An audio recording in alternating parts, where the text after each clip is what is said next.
Dear students, good morning. Welcome to Law Excellence IAS. Let us start the discussion on today's newspaper, that is 9th October 2020.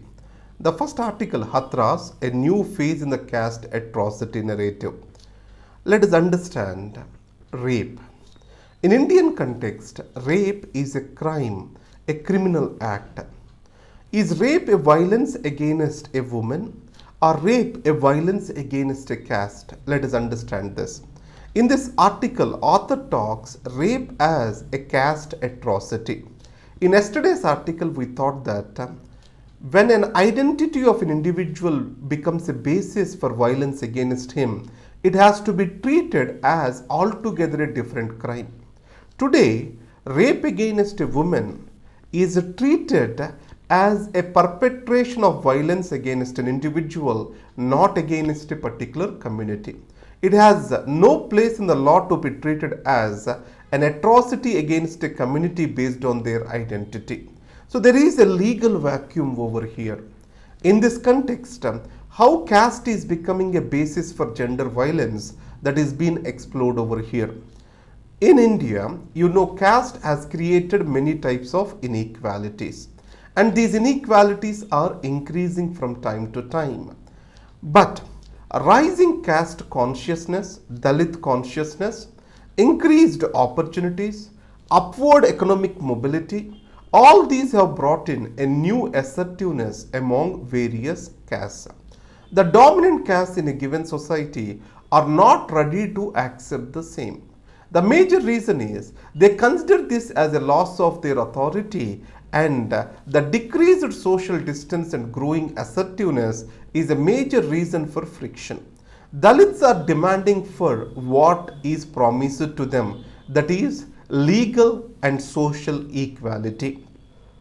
Here, the second most important thing is women are soft targets, and as women are pliable, and it has been believed that a woman of a particular community can be sexually exploited because of their caste. They are sexually available because of their caste. So inequalities brought by caste is one of the reasons for this gruesome crime. And next is, if you come to the state, there is a poor police action and there are no well-defined laws. The entire criminal justice system is not working as expected. Let us take SC/ST Prevention of Atrocities Act. Here the word atrocity is still not defined. They have listed certain kinds of atrocities without fundamentally defining the atrocity. Second, police action is very minimal. Thousands of cases today are pending before the courts. And then, socially, another important issue you need to observe. It happens across the caste, and it is more seen when a perpetrator belongs to upper caste and victim belongs to the lower caste. The marriage is seen as a social compromise and justice to the victim.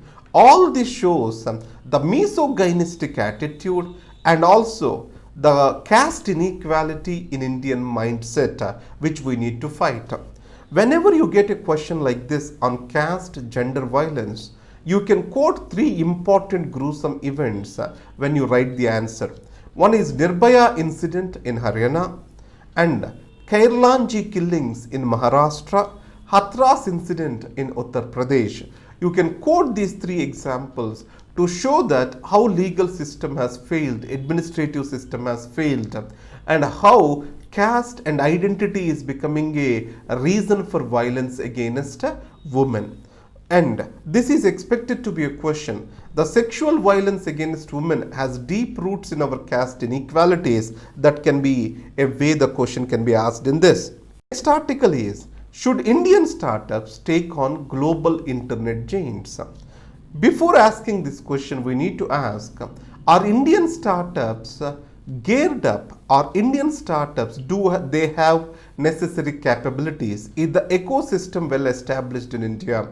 My answer to it is still no. If you take China, which has lost the first generation race in software, it has caught up with the second generation and became a global giant.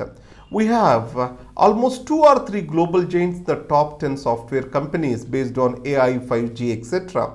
In India, it is not the case. Second, entry barriers are very high. We have many issues with regard to level playing field with these global giants. We all need a critical infrastructure for this. The critical infrastructure means servers, data sets, etc. Let us take any startup has to depend upon Amazon Web Services or Azure or Google Cloud, etc. It means that critical infrastructure, if it is in place, then the startups can rise to the occasion. Added to that, the giants like Google, Facebook, etc., they try to create entry barriers for the newcomers into the race so that they can be strategically placed better. And states support. As I gave you the example of China, the support of the state, especially from policy perspective, gave a boost to Chinese technology majors. In India, such a support is missing for startups. And most of the startups are still dependent on foreign investments. In that case, any kind of over-regulation by the state in the name of monopoly restriction can threaten the flow of these investments.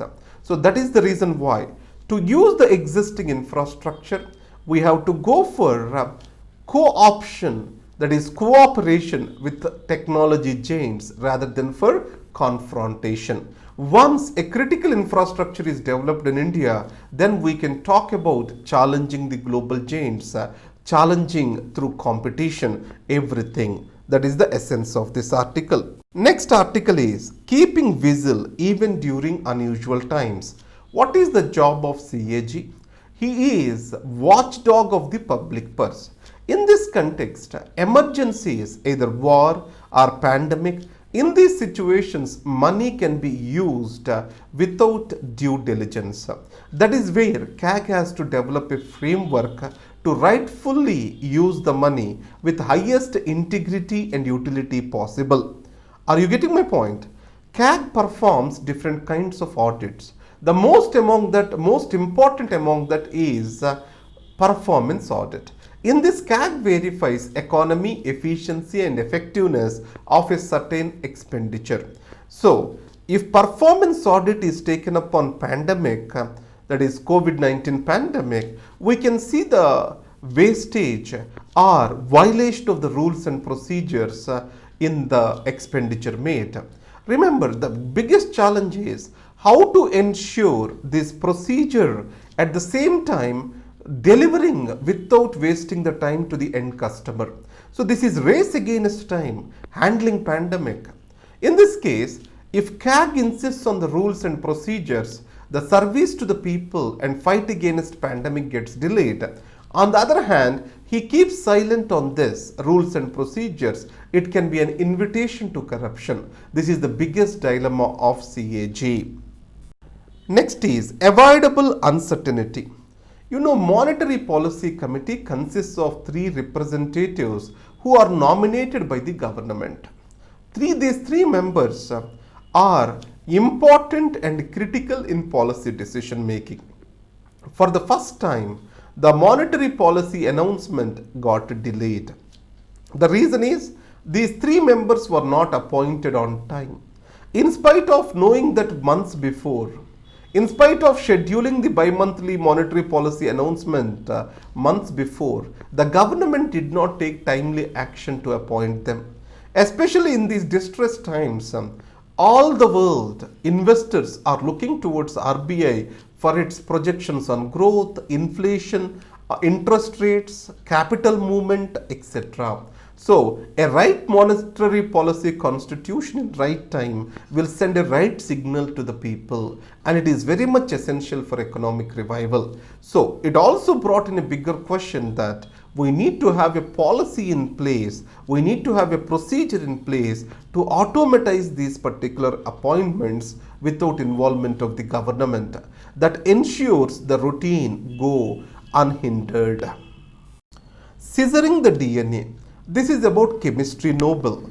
2 women received chemistry Nobel for gene editing tool, that is CRISPR-Cas9 technology. Emmanuel Charpentier and Jennifer Doudna received this Nobel this year. You know that applications of this gene editing tool are many. They can be used to edit genes in embryo, a newborn baby, or they can be used to develop pest resistant crops, etc. In this scenario, a strong ethical framework is necessary to define the utility of this technology. If not, this technology can become a weapon to create designer babies to play with havoc with our DNA pool. That is the point we need to remember. So ethical code or framework, if they not exist, it ultimately becomes a weapon to rewrite the code of our life, that is DNA. So rewriting code of life is unwarranted. That is my point here. Q2 records 107% surge in fresh investments. This particular assessment was done by a company called Projects Today. According to it, Q2 saw a new surge in investment flow, but it is not getting executed. There is a huge gap between project investment flow and project execution. The major reason is lack of labor. Why the labor are missing from the action? You know, the mass migration of the labor happened during pandemic. They believe that they are being mistreated and they are not being secured during these times of crisis. So bringing them back to the cities and ensuring them to work to make this economy to move is a big challenge before us. The last is World Bank widens GDP contraction forecast to 9.6. It means Indian economy is expected to shrink close to 10% this financial year. World Bank also has stated that. So it is the time government has to come up with counter-cyclical measures to liberate fiscal policy, to ease the monetary policy, etc. Raghuram Rajan and then Aravind Subramanian, World Bank, IMF, everyone are suggesting the same. The government of India has to open or loosen strings of its purse. A liberal fiscal policy need to be adopted, and it has to be adopted at the right time. Wait and watch approach will cause more damage. That is what the people experts are saying over here. Thank you very much. It is Dr. Rambabu for Law Excellence.